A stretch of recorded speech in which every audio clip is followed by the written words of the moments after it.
Welcome to the Brain Alpha. Look, today we're tearing down absolutely everything you thought you knew about hustle culture, motivation, and, well, getting out of a serious rut. Because what if I told you that you could completely rebuild your life in just 90 days? And no, not by grinding yourself into dust, but by following a totally counterintuitive four-step framework, one that actually works with human psychology rather than fighting against it. So let's dive right in. Here's our roadmap for this explainer. First up, the 90-day transformation.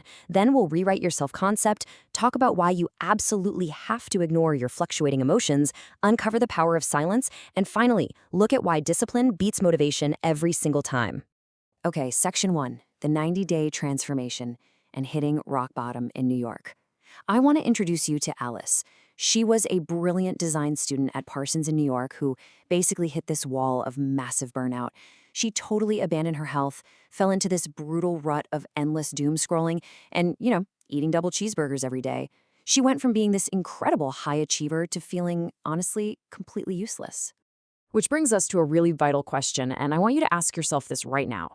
Who do you think you are? Seriously, take a second. How do you label yourself in your own head?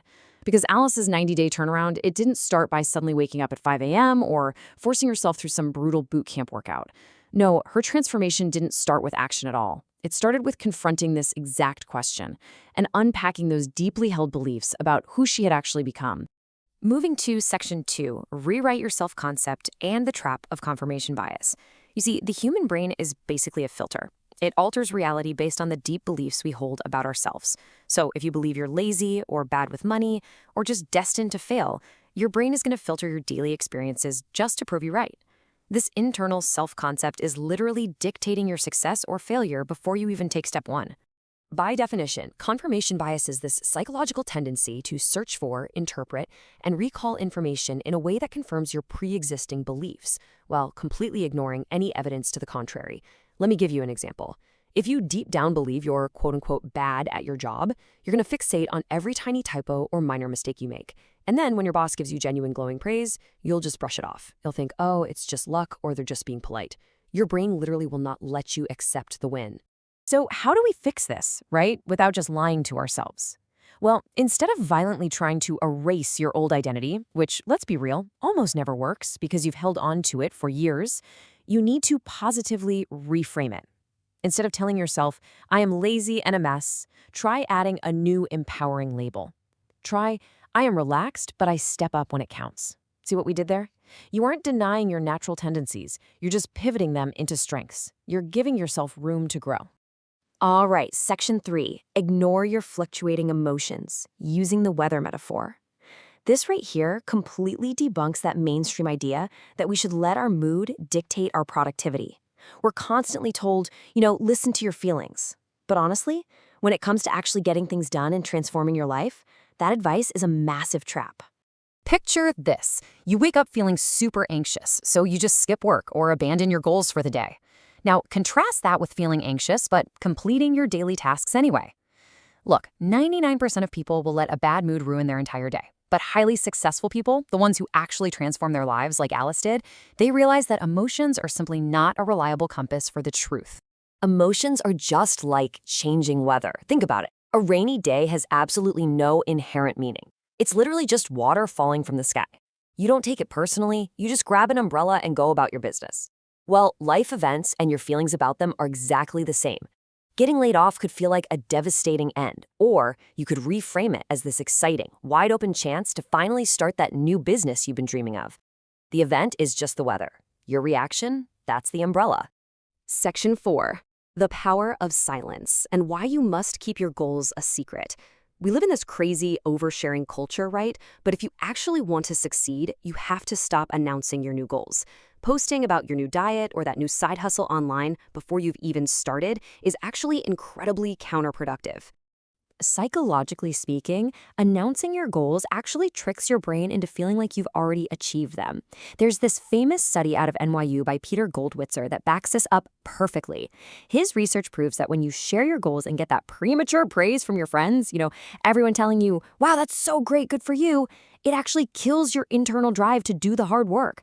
Your brain has already gotten the psychological reward. Let's look at the hard data from that NYU study. They tracked 2 groups of law students. One group publicly announced their career goals, and the other group kept their goals a complete secret. The results were honestly staggering. The students who declared their goals spent significantly less time actually studying. Why? Because their brains already got that dopamine hit of feeling successful just by talking about it. The secret keepers, though, they kept their heads down and put in the grueling hours. So the takeaway here is incredibly straightforward. Move in silence.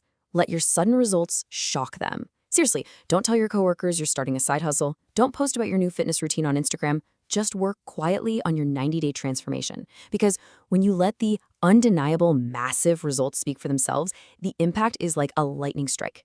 Everyone will wonder how you changed so fast, while you know it was just quiet, relentless effort. Which brings us to our final rule, Section 5, discipline over motivation, the true engine of success. We are going to tear down the ultimate myth of motivation right now. Look, motivation is the exact reason why gyms are packed to the absolute brim in January and then totally ghost towns by March. It is a fleeting feeling, and it leads straight to abandoned New Year's resolutions. Think about it using this metaphor. Motivation is like a car's gas tank. When you're fired up, the tank is full, and you feel like you could drive forever. But eventually, inevitably, that tank is going to run completely empty. And if you're only relying on the tank, you're going to end up stalled on the side of the road. Discipline, however, is the underlying engine. It's the mechanics that keep the car moving forward regardless of how much hype you actually feel in the moment. Microdiscipline isn't a mood. It's an unstoppable, totally reliable habit. So how do you actually build that engine? It's all about baby steps. Put on your sneakers. Do one single push-up. Read exactly one page of a book. The secret to building microdiscipline is setting the barrier to entry so ridiculously low that it is practically impossible for you to fail. You don't need a massive burst of motivation to read one single page, right? You just do it. The hardest part is starting. Once you put on your sneakers, you've already won half the battle. Think about that for a second. If you drop down to do just one single push-up, the friction of starting is completely gone. You're already on the floor. You're going to naturally build the momentum to do a second one, and then a third. And suddenly, hey, you're working out. You have completely bypassed the need for that initial motivation just by getting yourself into motion. Okay, let's bring this all together into your ultimate 90-day blueprint. First, rewrite your self-concept so it actually works for you, not against you. Second, detach your actions from your fluctuating emotions. Remember, it's just weather. Third, work in total silence. No announcing your goals. And finally, build micro-discipline through baby steps instead of relying on that fleeting motivation. Applying all 4 of these connected rules together is exactly what fueled Alice's incredible 90-day rise from rock bottom to massive success. So I want to leave you with this final provocative thought today. What could you achieve in the next 90 days if you started working in silence today? Just imagine where you could be 3 months from right now if you shift your mindset and build those quiet, unstoppable habits. Thank you for watching. If you enjoyed this, please subscribe to the channel, give us a thumbs up, and help us build the hype. See you in the next video. Bye-bye.